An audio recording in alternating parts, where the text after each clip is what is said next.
Thanks so much, Harpreet. Yes, definitely welcome everyone. My name's Brianne White, and I'd like to welcome you to the Technical Safety BC Passenger Ropeways Spring Town Hall. Today we'll be covering a lot of the same items that you would normally hear from our team about at the CanWest Spring Conference Industry Forum, but we're really happy to be able to get together with the group virtually today. I am, of course, at my home office here today and located in Vancouver, as is the Technical Safety BC Renfrew office, which I'd like to acknowledge with gratitude is located on the traditional territory of the Musqueam, Squamish, and Tsleil-Waututh First Nations. So today we'll get started off by introducing our team here. There we go. So today you're going to hear from Nav Shahal, our Safety Manager Transportation, Sean Joinson, our Regional Business Leader, Cam Sarine, our Technical Leader for Passenger Ropeways, and Dave Looney, Senior Safety Officer. So here are the items that you're going to be hearing from our speakers today. We'll be covering incidents in review, non-compliant confirmations, pre-operation inspection declarations, acts and regulations online course, installation and alteration permit application, what's new for 2020, and Nav will give his safety manager's update. And we've put aside some time at the end for a Q&A. So I'd encourage everyone to take a look at the functions that you have right now on the Zoom webinar, and you should see the Q&A function. So we'd encourage you to enter your questions there, and you can do that as we're going through the presentation or at the end. And at the end, we'll go through as many of those questions as we can. And if there's any that we don't have time to cover today, we'll definitely be following up with you by email after this presentation. And I'd like to add also that we're going to be recording the presentation today. So if you have colleagues, for example, who weren't able to join us in person or virtually, they'll be able to see the presentation later on through video. So I'm going to hand it over to Dave Looney now, who's going to start us off with incidents in review. Hi everybody, Dave Looney here. Thanks for joining us today. I wish we were doing this in person instead of remotely, but that's the way things go. So in the next slide, next few slides, we're going to talk about what's happened in incidents from May 1st, 2019 till the end of April of 2020. Next slide, please.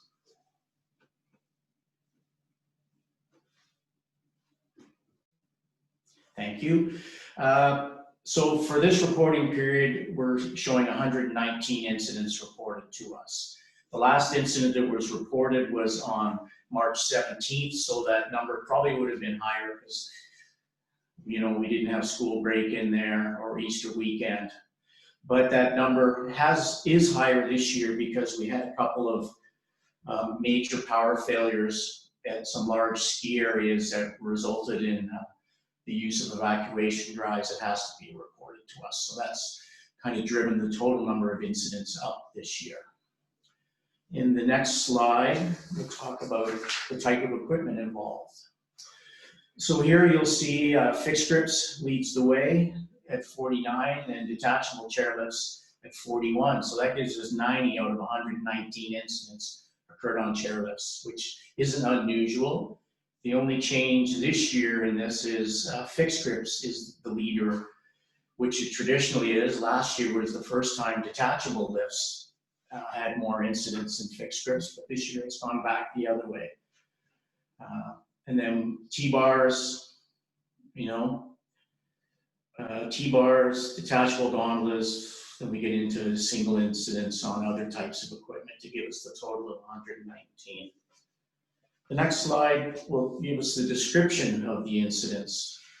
So leading the way is electrical failure, but once again, this number is a bit higher because of the large power failures we had, and that takes into the reporting of the power failures and the use of the evac drives. But then you look, we have fall loading, which is usually at the top, fall unloading, I should say, fall from carrier, derailment retained, which is mostly on surface lifts, T-bars or platters, people skiing out of the track, etc.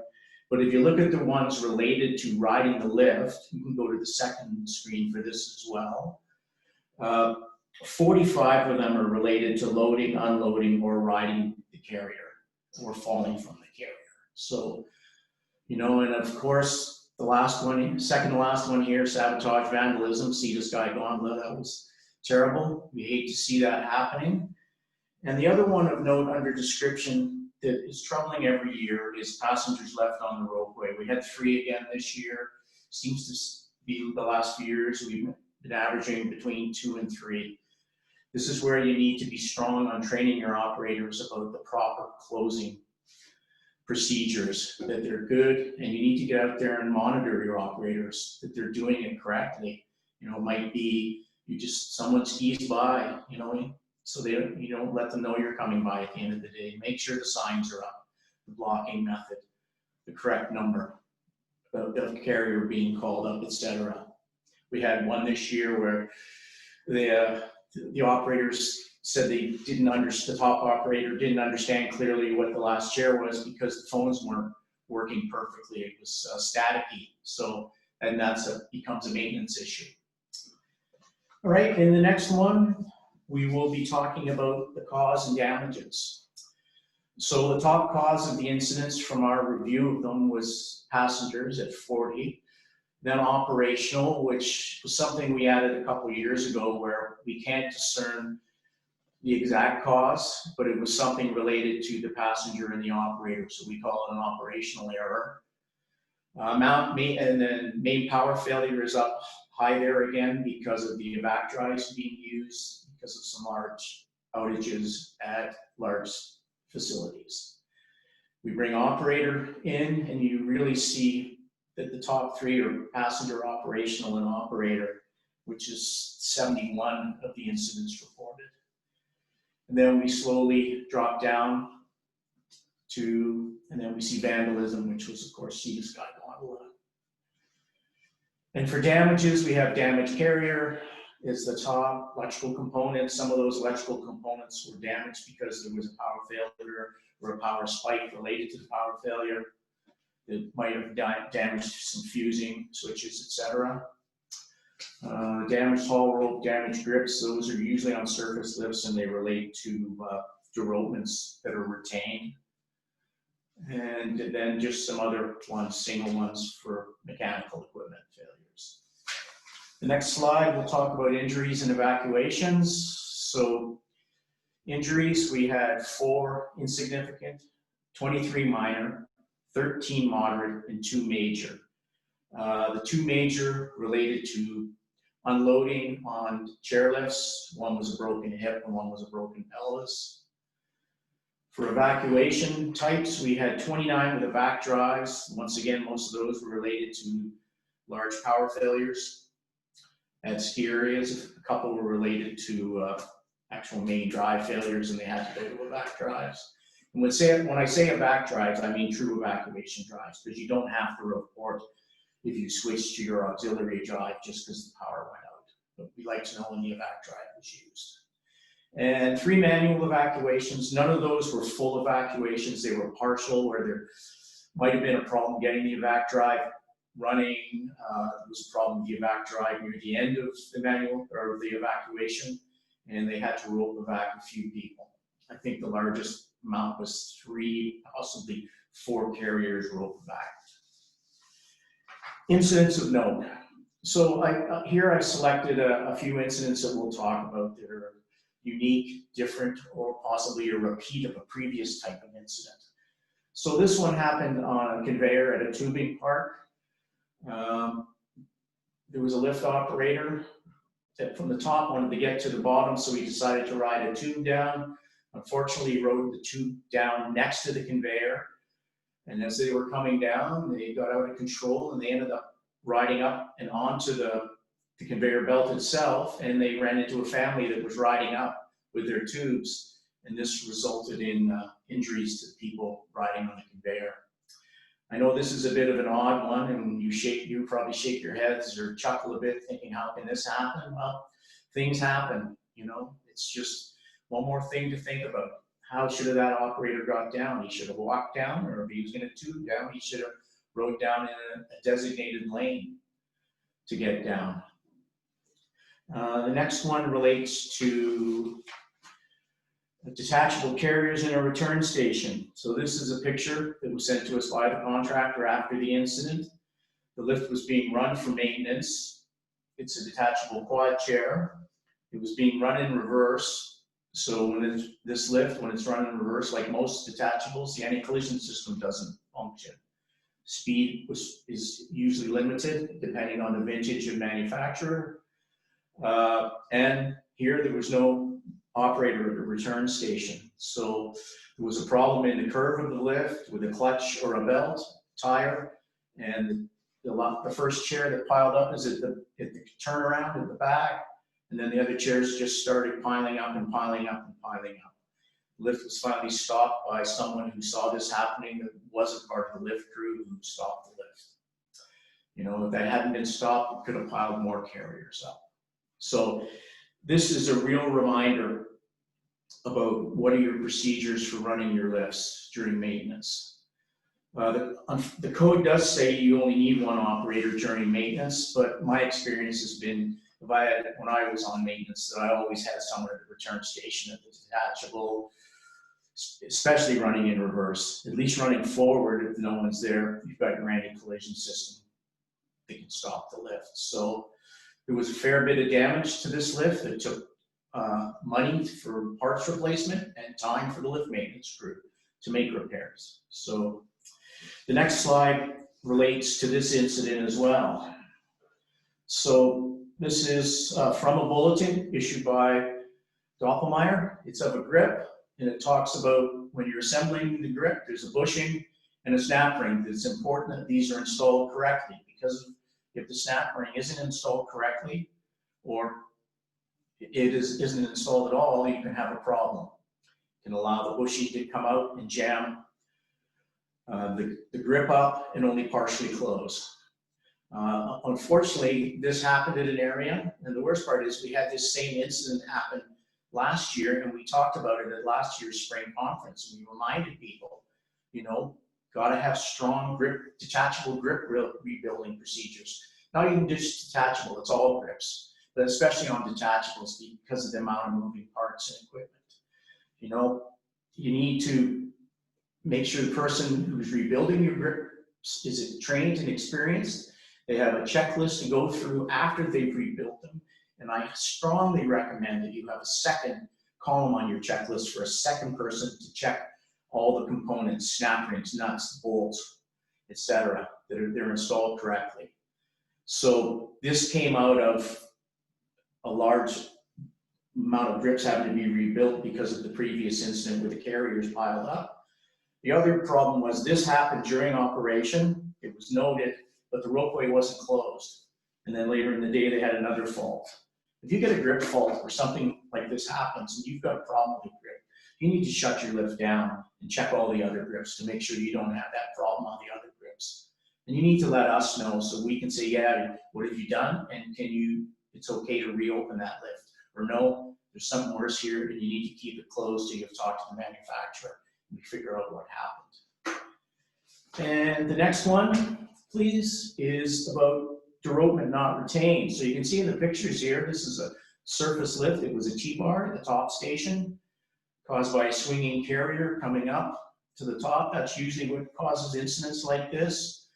You can see it derailed from the uphill to shiv, which stopped the lift, but by the time the lift had come to a stop, you can see in the left picture that it was partially pried off the bull wheel. Luckily here, the cable just had some minor scuffing and the grip wasn't damaged. just some minor scuffing as well. It could be worse. I have seen worse. I've actually seen an incident like this where, because of the hanger arm, it pried the cable completely off the bull wheel liner and off the bull wheel catcher, and the cable went downhill and got caught up on the first support tower. So this leads to, do you have an operator at your return station? You don't have to according to the code, but sometimes operational sense makes it better to have an operator at the return. The other thing is your loads marked well? Is there a good hump that the people go over and come down to unweight from the platter or T-bar? Is the signage good? And where's your deflector wall? Is it in the correct location? Is it set up correctly so when the carrier passes over, the T or the platter hits it and just goes straight up into the spring box, and there's no swinging of the platter or T-bar as it goes into the bull wheel. And the final one I'll be talking about, incidents of note, is related. I talked about some injuries. So unloading from a chairlift, a woman got tangled up with her husband, fell over, and her husband landed on her and resulted in a broken hip. This picture is just a generic picture. It's not of where the incident occurred. We had another incident like this that caused a major injury. One of the passengers didn't get off, wasn't ready, didn't get off. As the chair started to go around the bull wheel towards the safety gate, they jumped off, and when they landed on their hip and broke their pelvis. So this is a reminder, you know, could they be prevented? It's hard to say. You know, is your ramp in good condition? Is your ramp in the correct location? Is it the right incline? Is your signage correct? And then the other one, like I see from this picture here, where's the operator? They're inside. You know, a lot of the time you need your operator outside to talk to the people, have a good visual. Do these people look like they're ready? Are they not ready? You know, are you okay? Get ready, stand up here, go, get away from the chair. Or if someone doesn't get off, stay on the chair, the safety gate will stop you, or the operator's hit it in the button. But, you know, we see a lot, especially on detachables, the operators just start to think they're self-loading, and, you know, and they don't need to talk to people at the unload. You know, it's hard to say, I can't say for sure. Some of these incidents could be prevented, but it's something to look into. I understand weather can play a factor in this. It's cold, it's windy. Usually on those days, there's not too many people riding. You can still go outside and talk to some of the people. Make sure, where you think there's people that are going to have a problem, the bottom operator, that's the top operator in their own when they go outside specifically to deal with that carrier. All right, that's what I've got for incident reports. I'm going to hand it over to Cam Sarine, who's going to talk to you about non-compliance confirmation. Thanks for listening to my part. Hello all, welcome, and thanks for joining us. We've got a pretty good turnout today, and I'm happy that we're able to connect in some way, shape, or form to discuss a few things that we would regularly share at the conference. Gave me an excuse to dust off my regular business casual for the office for the first time in 3 months, but I'm not going to lie to you, I'm wearing sweatpants. I won't show you, but that's what's happening. I'm going to give a brief update on our non-compliance management system and update you on an upcoming directive that will be issued to industry. Firstly, as I shared with the attendees at the Canada West Ski Area Association fall session last fall, that Technical Safety BC has implemented a new non-compliance management system. And so for those of you that were unable to attend that event, I'll give you a brief overview of the system. Traditionally, our way of correcting non-compliances in our system would be receiving a declaration from any of the areas, and most often would go directly to a safety officer that would go into the system and deal with these. Our new non-compliance management system are now tracked via our system. And basically the system's triggered by the non-compliance due date. So as the non-compliance becomes past due, an automated email is generated to inform the duty holder of this. If the non-compliance remains as outstanding or past due, a period of time passes and follow-up emails are generated and sent to the client. If the non-compliance remains in the past due file for very long, I understand you can't hear me very well, but basically what happens is this is passed, the file is created and passed to one of our client services representatives who will follow up with the duty holder via email, telephone, what have you. If they are unable to complete the file, i.e. receive a declaration, then the file eventually gets sent over to our compliance and enforcement department to deal with the file. So hopefully at that point, compliance and enforcement is able to receive the declaration or confirmation of correction of non-compliance, or potentially, and obviously our last avenue would be some form of enforcement action. So that's a brief overview of how our new non-compliance system works. And this was created in an effort, obviously, to keep non-compliances to a minimum, open non-compliances, and also allow safety officers to concentrate on the work in the field. Tying to this is a non-compliance directive that will be released. We shared this with several members of our industry for review and comment. We will be taking these comments and integrating them where it is appropriate, and we will be releasing this to the passenger ropeway industry shortly. There's nothing too scintillating about this directive. One's been released for elevating, as you can see here, and some of our other technologies. In essence, what it details is a second way to declare non-compliances. So we still have available to you our PDF fillable form that can be populated, and you can declare the correction of your non-compliances there and send it into a email inbox for processing. But as we develop and enhance our online portal, we have the ability now for clients to go into their account and in real time declare their non-compliances through there. As I said, this will be issued shortly, and it's quite straightforward, but it does point you towards a new way of declaring your non-compliances through our portal. And to talk a little bit more about our portal, I'm going to pass it over to our regional business leader, Sean Joinson, to give you a little overview of that. Thank you. Thanks, Cam. Good morning. I'm excited to finally be able to give you the opportunity to introduce myself to you all. My name is Sean Joinson, and I am the regional business leader for elevating, amusement devices, and passenger ropeways. For those of you that are unfamiliar with the role of the RBL, I manage all three of these technologies, and I encourage you to reach out to me should you have any questions or concerns as they pertain to your operational needs. I'm going to introduce you to the process of logging in or signing up for our client portal. This will allow you to manage your accounts and view non-compliances in real time. To create the online account with us, you'll need to go to our website, technicalsafetybc.ca. Once you're on the home page, you'll notice on the top right corner of the screen, the My Account button. Just click on it. Next slide, please.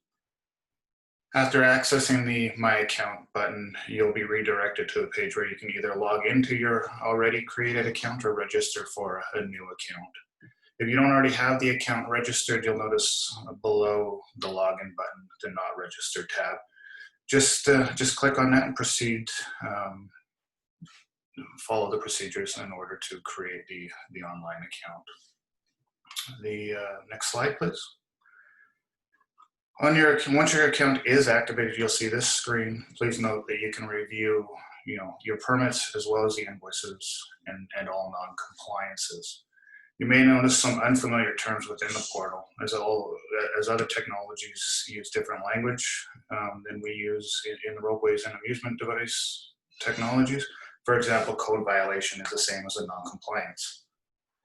For those of you that are new to the system or have been long-time users, you will see a support option on the lower left-hand side that can help navigate you through the portal should you have any questions. The FAQ will help guide you through some of the more common questions and hopefully provide answers you're looking for. And I'd like to thank Wayne from Whistler Blackcomb for highlighting this feature and suggesting that we mention it during today's discussions. Next slide.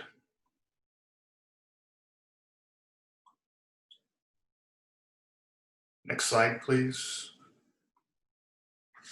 As mentioned, here's the FAQ that you should save. This should save you some valuable time and allow you to get the most out of the portal.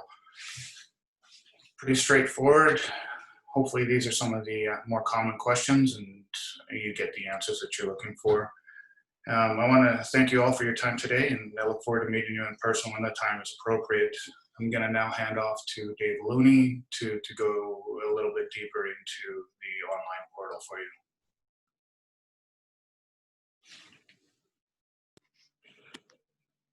Thanks, Sean. I'm going to talk a bit how you go close a non-compliance online. So once you've logged in, as you saw on the previous slides, there's 3 columns, one for permits, one for invoices, and one for non-compliances. So if you have overdue non-compliances, it'll show on the right box that you have them. So you would click there, and then this screen would appear. I'd once again like to thank Wayne from Whistler Blackcomb. This is I logged in to his account to get these screenshots. So we did black out their names and stuff, but thanks again, Wayne. He's been a great supporter of using the portal. So once you pick the one you want, you can, on the left side, just touch the little plus sign and it'll expand what you want. So when we open this one, we see we've got 1 non-compliance is due soon. We've got 2 that are past due, the ones in red, and we've got 1 that was previously closed. So now if you want to close any of these non-compliances, you would select the blue box above status and pick submit a declaration. The next slide will show us what you would get. Here you would get in this screen, you would have a chance you could, if you selected the code box, that would select all the non-compliances that are still open related to that inspection. Or you could just pick the individual ones you want to close, because you might have some that aren't due yet or aren't completed, or maybe you finished them early and they're all done, but that would be, every inspection would be a little different. After you've picked the ones you want and you pick submit, you would get this next screen. This one would show your permit, your information, so your account number and your company name should be pre-populated here. If it's correct, hit continue. And that will take you to the next screen. Here, if you've been asked to provide documentation with this non-compliance, NDT report, engineer's report, maybe pictures, training documents, etc., you could upload those from your computer or your mobile device. So they would come with the confirmation. They automatically get attached to the unit in our system. Right now, I've been told by Wayne and a couple other people that there is an issue on the size of files you can upload. I know our IT department is working on this. If you can't upload the file, we would ask that you email it directly to Passenger Ropeways at technicalsafetybc.ca or to the safety officer that issued the non-compliance. Below that, you'll see declaration here. Instead of signing, you just check that box like everything on our portal, and that's the same as providing your signature. You would hit continue and you would get the next screen. This screen shows what you're declaring. So you'll want to make sure that you haven't made any mistakes, that everything's correct, company name, the permit number, unit number, the site, building name, etc. If it's all correct, you hit continue. You would get now you would have the option, the declaration's been submitted. You have the option to save it as a PDF or print it. I highly suggest that you save it or print it for your own records. That way you've got your confirmation you did do this in case there's ever a question about it. You would hit continue and you would be done. You close your non-compliance off online. We encourage everybody to get their accounts on the portal and start closing stuff off this way. We're trying to use the portal to make things easier for you. And I'll pass it back to Cam now. He's going to talk about installation and alteration permit. No, he's not. He's going to talk about declarations. Here you go, Cam. Thanks, Dave. So our next topic here is pre-operation inspection declarations. And if we can go to the next slide. So the pre-operation declarations have been discussed previously, and these have actually been mandatory in other provinces for quite a few years. There are 5 forms. They're based on the requirements of Annex D from the Z9814 and are essentially just an expanded version of the annex and provide more detail for the specific type of passenger ropeway and passenger conveyor. This was discussed at the Lake Louise stakeholder engagement session in 2016. And in the fall of 2017, 4 declarations were developed, and we issued them out available to the industry on a voluntary basis to populate and send in. In the season of 2017-2018, we received a small number of declarations with a few comments relating to the layout and what we were looking for.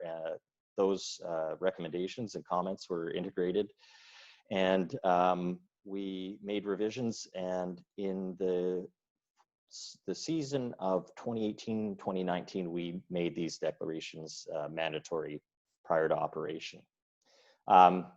That first season, we took a very soft approach to the word mandatory in an effort to ease everyone into the practice of populating, performing their own inspections prior to operation and submitting them to us. On to the next slide. So a little update on what we're seeing for the submission of our pre-operational inspections.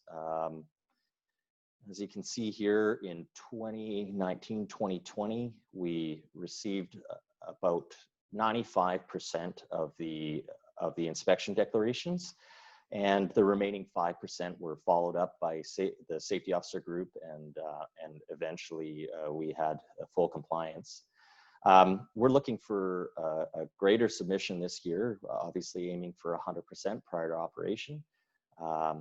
But we're still having some minor issues with the way they're being populated. So a couple of things of note when we're reviewing these inspection declarations is we're missing some information on the train the trainer submission. So we're either missing names of the people that have completed it, or some operators might not be aware of the fact that once the train the trainer course has been completed and the certification has been issued by Selkirk College, we need the ski resort or the person that's received this certification actually has to make application to Technical Safety BC to have that registered with us, so that they're listed in our system as being the trainer for that particular area. So that's something we've noticed.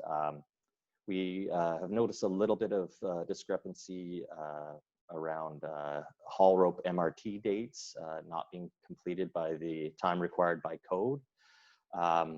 A few issues around missing or complete carrier and grip NDT information.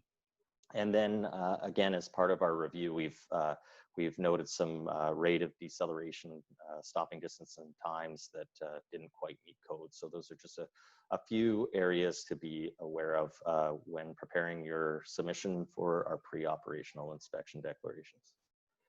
On to the next slide, just an update. For those of you that were at our the Fall Canada West session and the spring conference last year, we have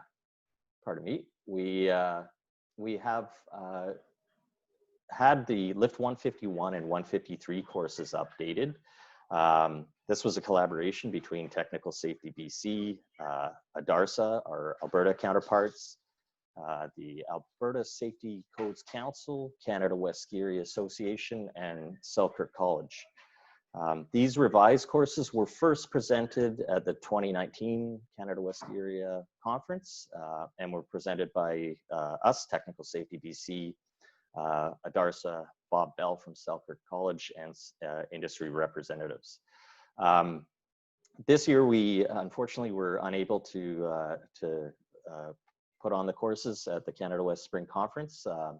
This was going to be somewhat of a handover year where we were going to involve more industry participants to join in on the delivery of the course in an effort to expand the pool of people that can put on the course.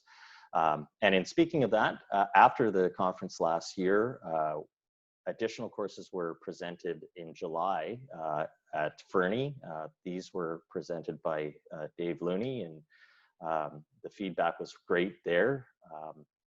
And the 151 and 152 courses were also presented at the Fall Zone meeting, the Canada West Fall Zone meeting in Edmonton, and at Saskatchewan meeting at Table Mountain. And those were put on by Selkirk's Bob Bell.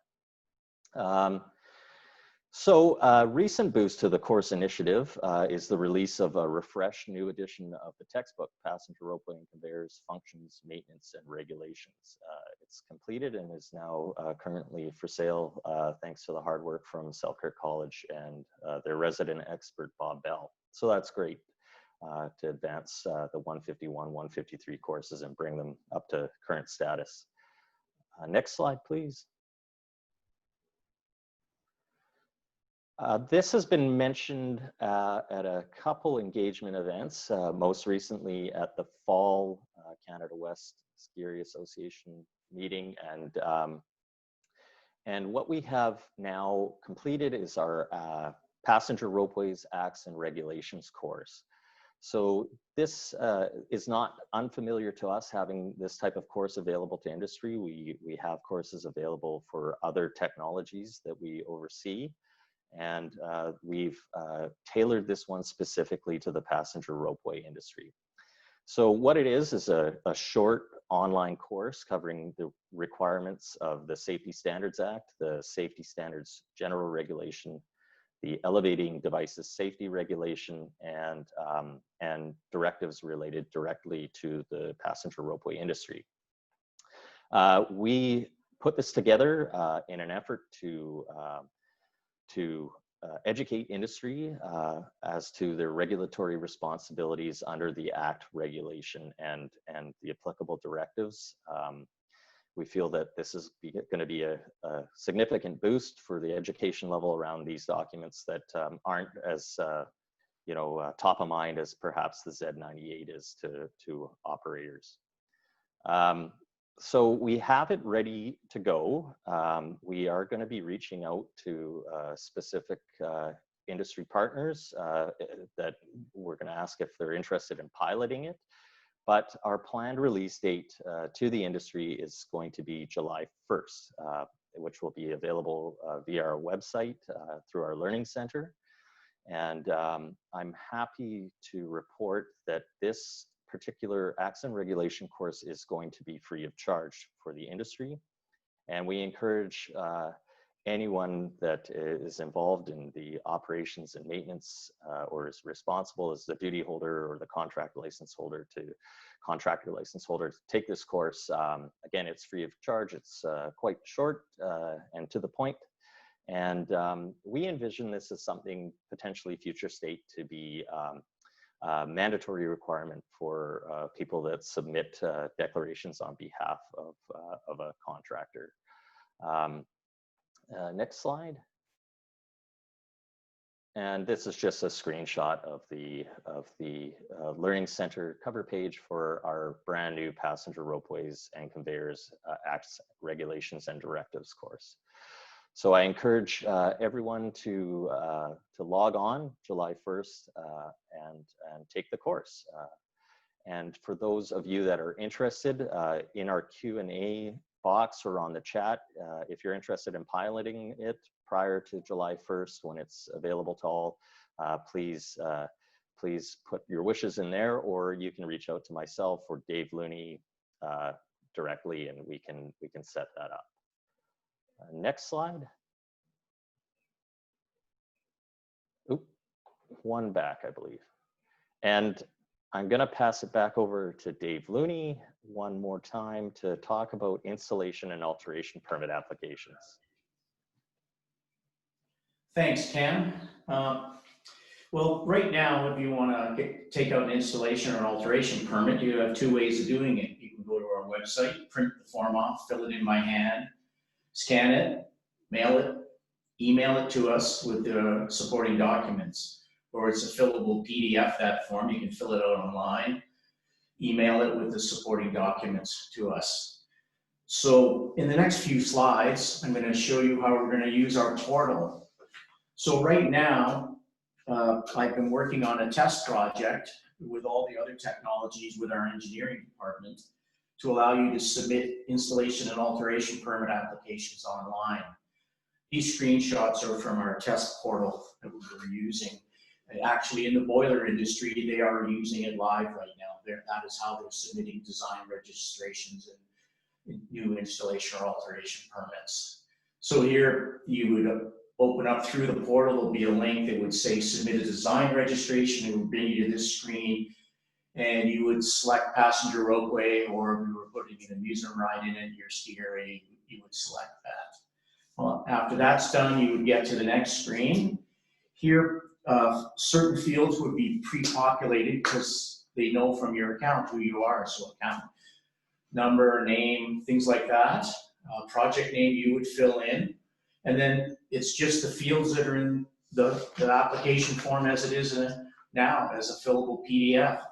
To go with that, there is some drop-down boxes. There's an example here of the manufacturer.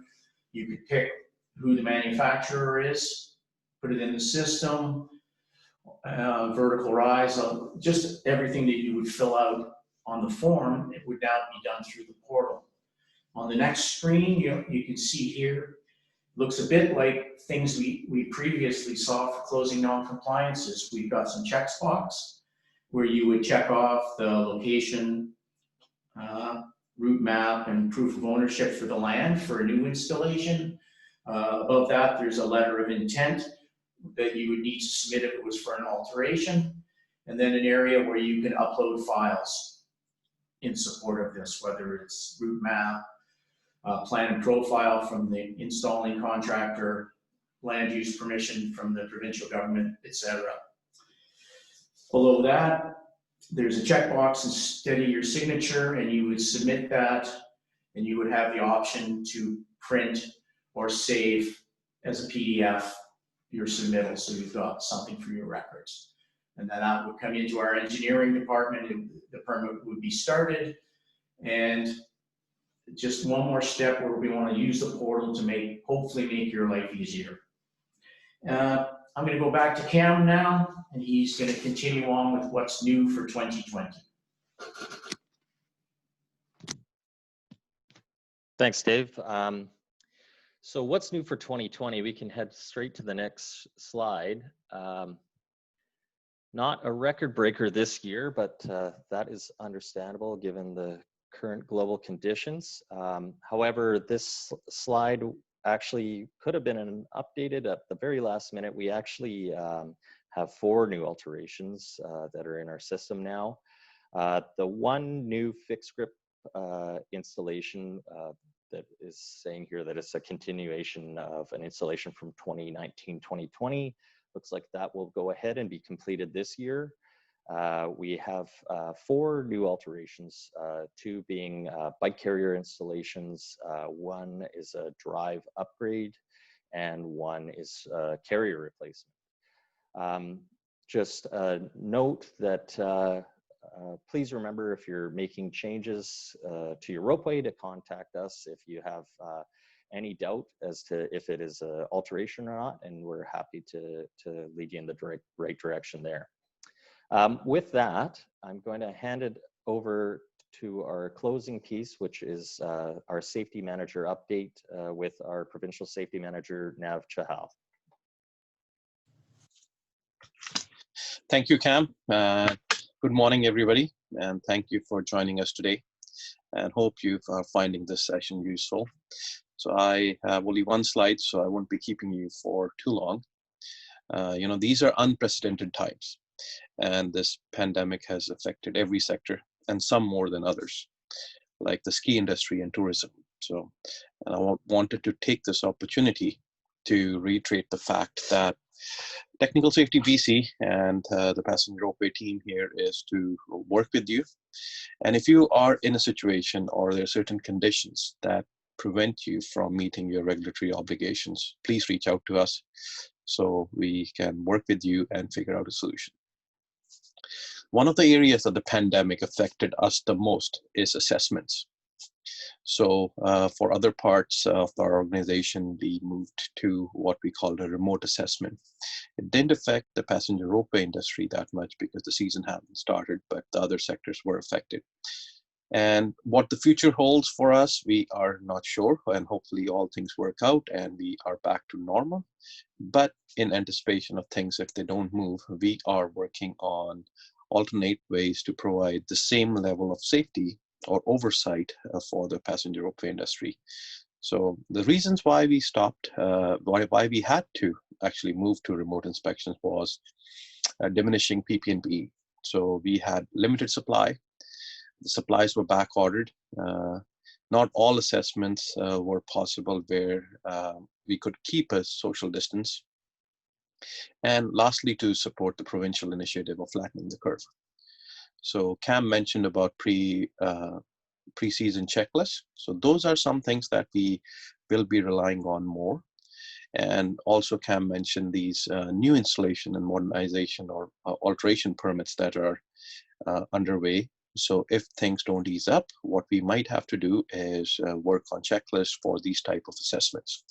So this work is currently going underway, and we'll be ready and we'll be able to share this with you guys when the time comes. So the other part of my presentation is just to talk about a conference. That's the ITTAB, or ITAB as it's called. So this is not a very known conference, and so I'll just give you a brief summary of what this is about. So it is an international meeting of authorities, like similar to us and ADARSA, that ensure the safety of passenger ropeways. So the main objective of this is to exchange experiences, information, application of regulations and standards in the aerial ropeway sector.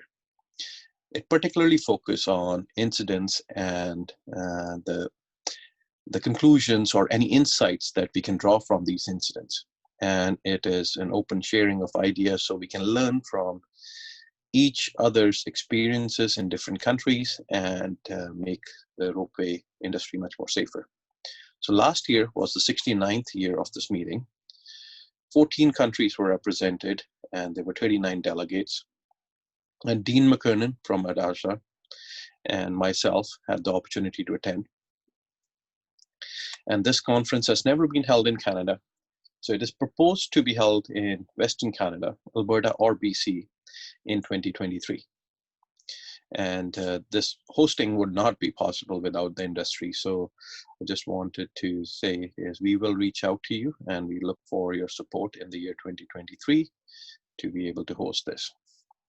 And lastly, again, going back to the point I made earlier is with challenges, there are opportunities. So one of these is like today, we are connecting digitally with you.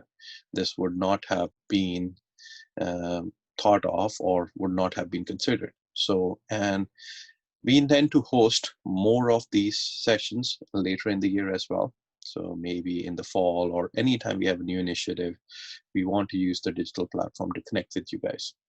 So your input is very important. So please do give us your feedback as to anything that we can improve in these sessions and any input that you need. And you should actually connect with us anytime you feel like. You can call Cam, Dave, or myself anytime you have a question or a concern. And also our team of safety officers is there to help you.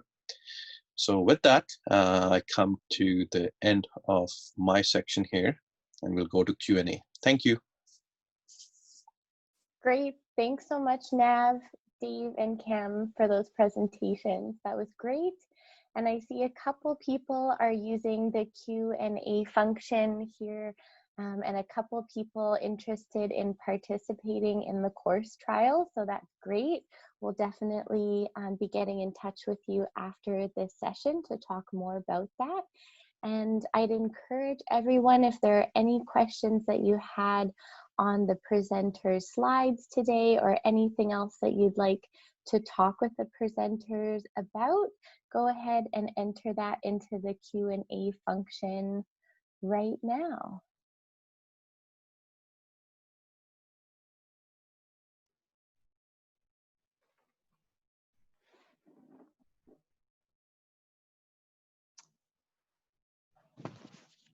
All right, so we have a question up there.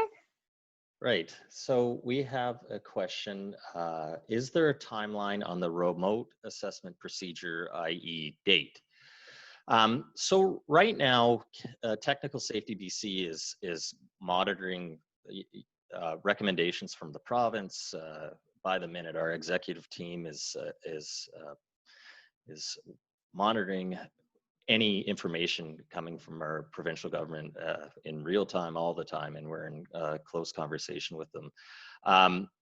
Right now, we have been developing remote assessment procedures, and again, we are looking towards September to provide another similar town hall style presentation such as this, where we look to provide updates as far as remote assessment.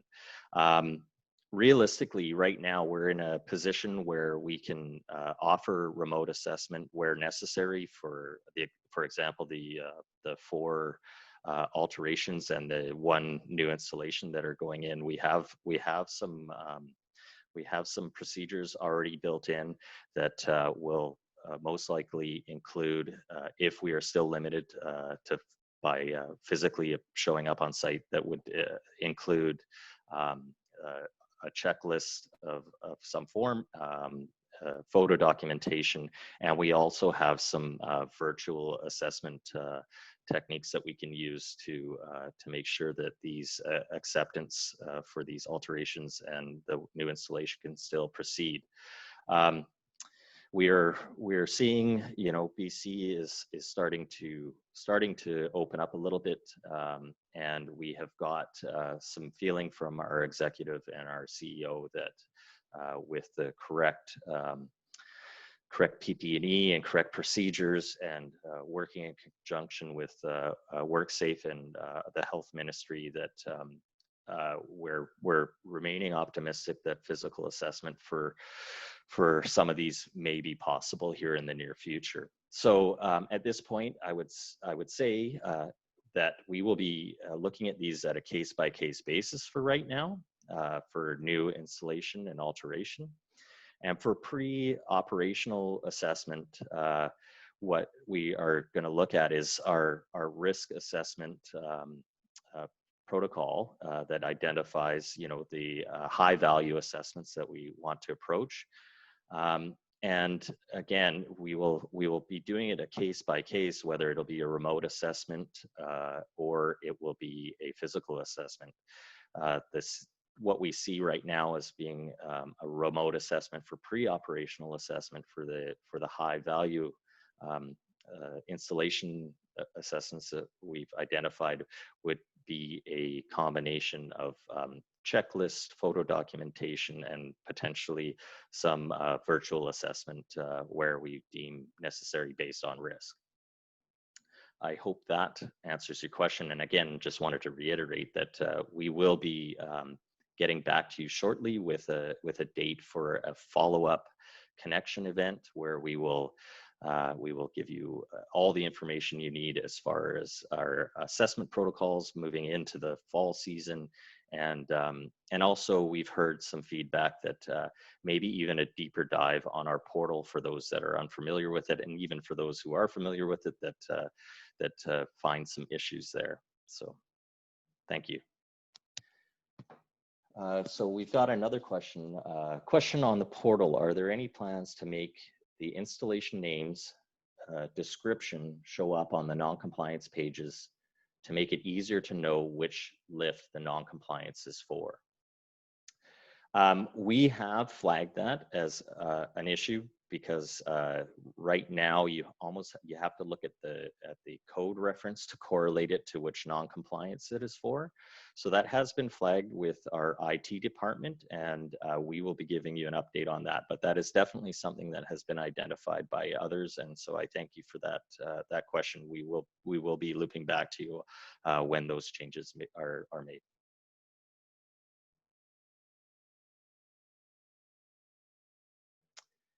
And I don't have any other questions pending right now.